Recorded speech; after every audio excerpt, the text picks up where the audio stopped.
Oh, it's not your job? It is now. Intro and backstory: my dad was a mechanic for 20 plus years, and for as long as I can remember, I drove him nuts because I would go around the house with a screwdriver he left out and take everything apart because I wanted to see how it worked.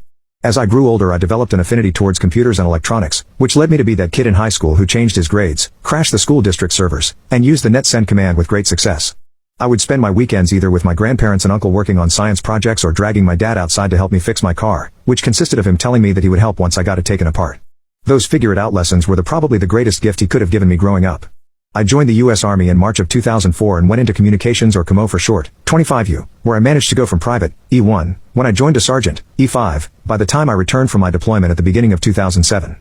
After returning home, I was subsequently transferred from a light infantry unit, walking everywhere, to a mechanized infantry unit, riding in an armored vehicle everywhere, and placed in charge of the battalion CMO shop because the current person running the CMO shop was scheduled to retire in a few months and I was the only other NCO.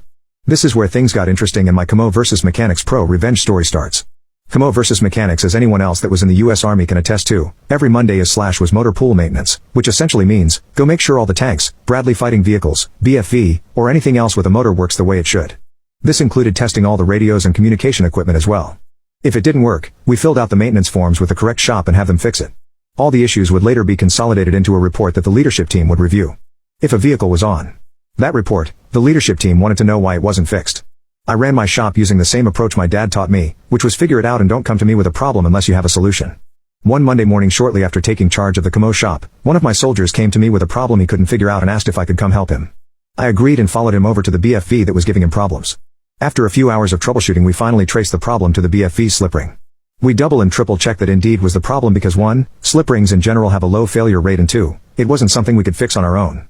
It required help from the mechanics because the slip ring required taking apart the interior of the BFV turret to actually get to it. So, I went to the mechanics to get their help so we could fix the problem. This is when I learned the mechanics didn't like the CMO shop. I was essentially told by the motor chief to F off and the slip ring is a CMO issue and it's the CMO shop's job to fix it, not theirs. I was pissed at the response and tried to insist we needed his help. However, I was promptly shut down and told to pound sand. At this point, I was beyond pissed. I tried the official way. I even swallowed my pride and asked him nicely. Both times I was shit on. I decided I was going to play global thermonuclear war and teach him a lesson that neither he nor anyone else in his shop would forget.